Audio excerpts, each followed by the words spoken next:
Perkenalkan, nama saya Martina Rosarianule dengan NIM 152400879 dari kelas 15 3B30. Di sini saya akan menjelaskan tentang artikel dengan judul Dosa Korupsi Air Mata Rakyat. Korupsi merupakan masalah yang sangat serius yang ada di Indonesia. Korupsi juga merupakan tindakan penyalahgunaan kekuasaan untuk kepentingan pribadi maupun kepentingan kelompok yang melanggar aturan hukum.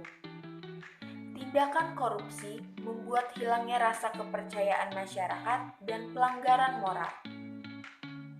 Tindakan korupsi ini menyebabkan kerugian yang sangat besar bagi negara dan warga negara, baik di bidang ekonomi, politik, maupun sosial. Di Indonesia, korupsi telah menjadi salah satu hambatan paling besar dalam mewujudkan kesejahteraan rakyat dan kemajuan proses pembangunan dan ekonomi lanjutan yang ada di Indonesia. Secara umum, korupsi dapat didefinisikan sebagai penyalahgunaan kekuasaan dan keuntungan pribadi dan tindakan serakah yang merugikan negara dan masyarakat. Bentuk-bentuk dari korupsi meliputi pemasaran, penggelapan, suap, perbuatan curang, gratifikasi, hingga nepotisme yang tidak dilaporkan. Korupsi tidak hanya merusak stabilitas keuangan negara, tetapi merusak moral, integritas, hingga kepercayaan masyarakat terhadap lembaga negara. Contoh kasus nyata tindakan korupsi di Indonesia, salah satunya ialah kasus korupsi PT Timah yang menyebabkan kerugian negara hingga mencapai 300 triliun. Kejaksaan Agung berhasil mengungkap dugaan tindak pidana korupsi tata niaga Komunitas Timah Wilayah Izin Usaha Pertambangan PT Timah periode 2015 hingga 2022. Sebanyak 22 orang telah ditetapkan sebagai tersangka per Rabu tanggal 29 Mei 2024. Di antaranya adalah suami artis dari Sandra Dewi, Harvey Moss, dan Crazy Rich Pantai Indah Kapuk atau yang sering kita dengar yaitu PIK, Helena Lim. Berdasarkan hasil audit Badan Pengawasan Keuangan dan Pembangunan, total kerugian negara yang ditimbulkan dari korupsi PT Timah mencapai 300 triliun.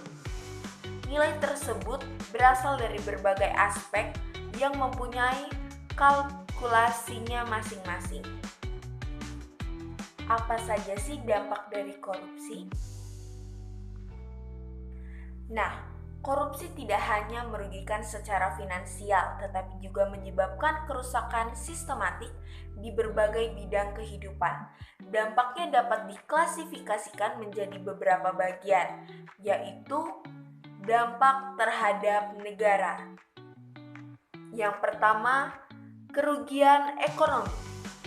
Kerugian ekonomi, pendapatan negara berkurang karena pajak dan royalti dari hasil tambang tidak disetorkan sepenuhnya.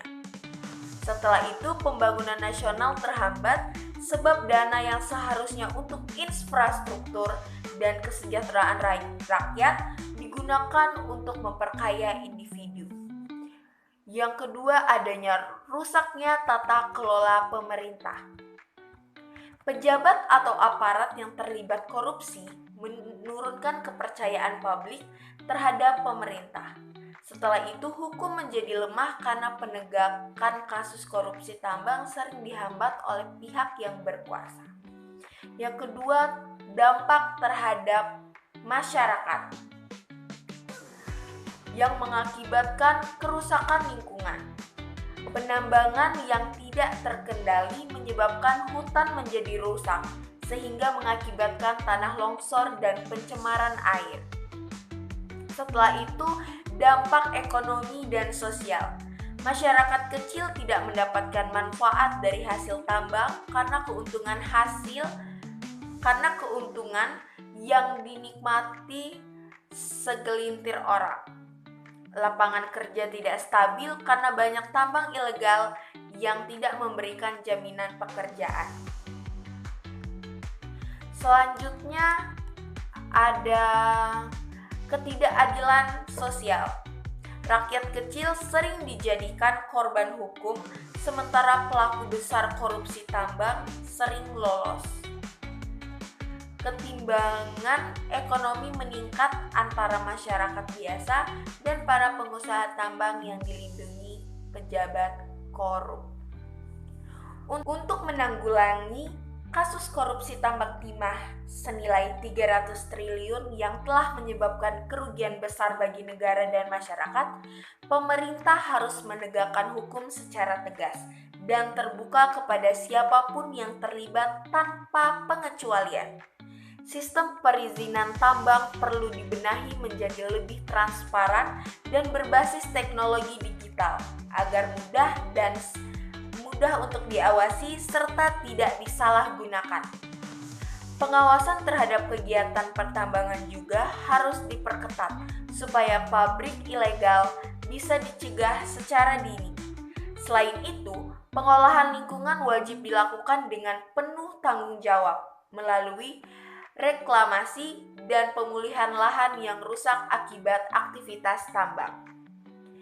Masyarakat dan media sebaiknya ikut terlibat aktif dalam memantau serta melaporkan adanya indikasi korupsi agar pengawasan publik terhadap semakin kuat. Pemerintah pun perlu mereformasi badan usaha milik negara dan lembaga terkait dengan menempatkan orang-orang yang berintegritas, memperbaiki sistem keuangan dan menerapkan teknologi modern guna mencegah manipulasi.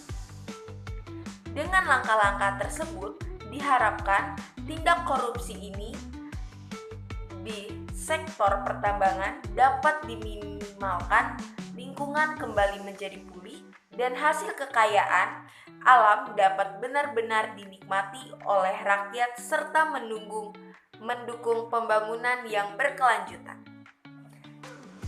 Sekian dari video pembahasan saya. Terima kasih.